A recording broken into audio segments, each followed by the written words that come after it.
अध्याय 13 प्रकृति, पुरुष तथा चेतना। अर्जुन ने कहा, हे कृष्ण, मैं प्रकृति एवं पुरुष, क्षेत्र एवं क्षेत्रज्ञ तथा ज्ञान एवं ज्ञेय के विषय में जानने का इच्छुक हूँ। श्री भगवान ने कहा, हे कुंती पुत्र, यह शरीर क्षेत्र कहलाता है और इस क्षेत्र को जानने वाला क्षेत्रज्ञ है। हे भरतवंशी, तुम्हें ज्ञात होना चाहिए कि मैं भी समस्त शरीरों में ज्ञाता भी हूँ और इस शरीर तथा इसके ज्ञाता को जान लेना ज्ञान कहलाता है, ऐसा मेरा मत है। अब तुम मुझसे यह सब संक्षेप में सुनो कि कर्म क्षेत्र क्या है, यह किस प्रकार बना है, इसमें क्या परिवर्तन होते हैं, यह कहाँ से उत्पन्न होता है, इस कर्म क्षेत्र को जानने वाला कौन है और उसके क्या प्रभाव हैं। विभिन्न वैदिक ग्रंथों में विभिन्न ऋषियों ने कार्यकलापों के क्षेत्र तथा उन कार्यकलापों के ज्ञाता के ज्ञान का वर्णन किया है। इसे विशेष रूप से वेदांत सूत्र में कार्य कारण के समस्त तर्क समेत प्रस्तुत किया गया है। पंच महाभूत, अहंकार, बुद्धि, अव्यक्त, 10 इंद्रियां तथा मन, 5 इंद्रिय विषय, इच्छा, द्वेष, सुख, दुख, संघात, जीवन के लक्षण तथा धैर्य, इन सब को संक्षेप में कर्म का क्षेत्र तथा उसकी अंतःक्रियाएं कहा जाता है।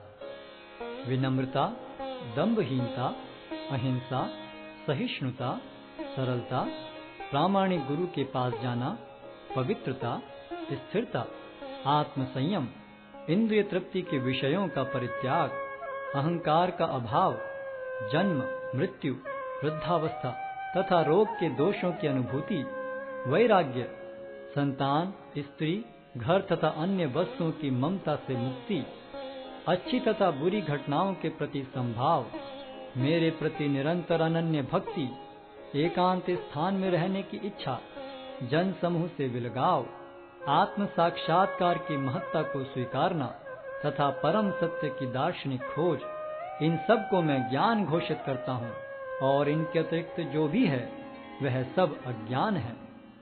अब मैं तुम्हें ज्ञेय के विषय में बतलाऊंगा, जिसे जानकर तुम नित्य ब्रह्म का आस्वादन कर सकोगे। यह ब्रह्म या आत्मा जो अनादि है और मेरे अधीन है, इस भौतिक जगत के कार्य कारण से परे स्थित है। उनके हाथ, पांव, आंखें, सिर तथा मुंह तथा उनके कान सर्वत्र हैं। इस प्रकार परमात्मा सभी वस्तुओं में व्याप्त होकर अवस्थित है। परमात्मा समस्त इंद्रियों के मूल स्रोत हैं, फिर भी वे इंद्रियों से रहित हैं। वे समस्त जीवों के पालन करता होकर भी अनासक्त हैं। वे प्रकृति के गुणों से परे हैं, फिर भी वे भौतिक प्रकृति के समस्त गुणों के स्वामी हैं। परम सत्य जड़ तथा जंगम समस्त जीवों के बाहर तथा भीतर स्थित हैं। सूक्ष्म होने के कारण वे भौतिक इंद्रियों के द्वारा जानने या देखने से परे हैं। यद्यपि वे अत्यंत दूर रहते हैं, किंतु हम सबों के निकट भी हैं। यद्यपि परमात्मा समस्त जीवों के मध्य विभाजित प्रतीत होता है, लेकिन वह कभी भी विभाजित नहीं है। वह एक रूप में स्थित है। यद्यपि वह प्रत्येक जीव का पालन करता है, लेकिन यह समझना चाहिए कि वह सबों का संहार करता है और सबों को जन्म देता है। वे समस्त प्रकाशमान वस्तुओं के प्रकाश स्रोत हैं। वे भौतिक अंधकार से परे हैं और अगोचर हैं। वे ज्ञान हैं, ज्ञेय हैं और ज्ञान के लक्ष्य हैं। वे सबके हृदय में स्थित हैं।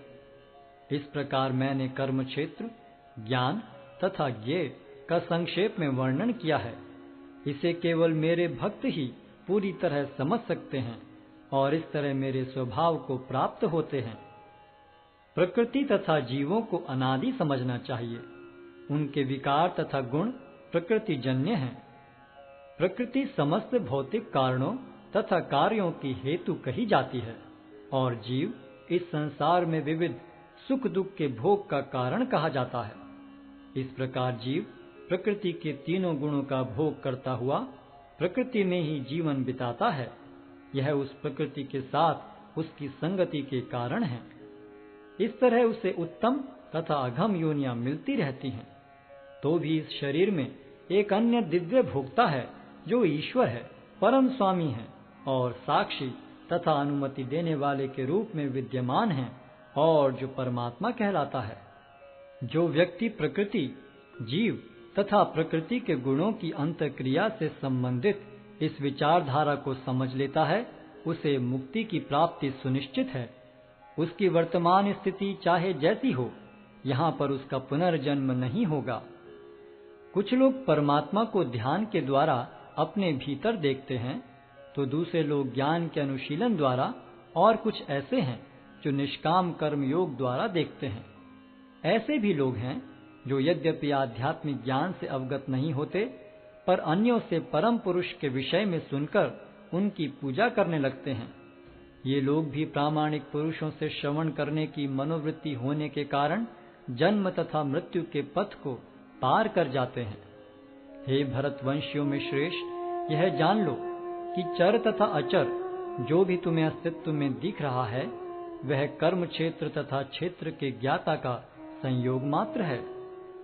जो परमात्मा को समस्त शरीरों में आत्मा के साथ देखता है और जो यह समझता है कि इस नश्वर शरीर के भीतर न तो आत्मा न ही परमात्मा कभी भी विनष्ट होता है, वही वास्तव में देखता है।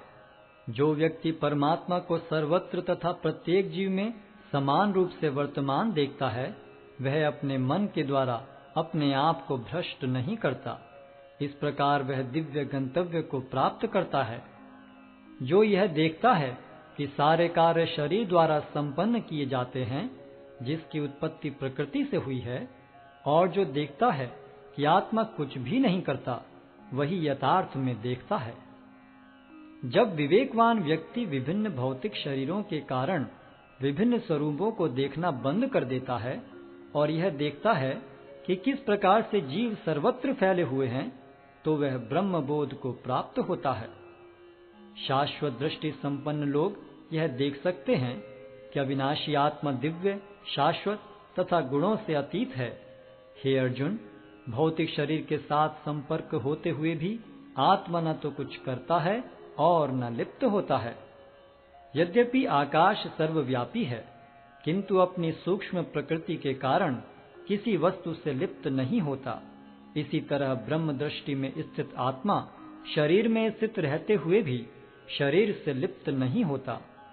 हे भरतपुत्र, जिस प्रकार सूर्य अकेले इस सारे ब्रह्मांड को प्रकाशित करता है, उसी प्रकार शरीर के भीतर स्थित एक आत्मा सारे शरीर को चेतना से प्रकाशित करता है। जो लोग ज्ञान के चक्षुओं से शरीर तथा शरीर के ज्ञाता के अंतर को देखते हैं और भव बंधन से मुक्ति की विधि को भी जानते हैं, उन्हें परम लक्ष्य प्राप्त होता है।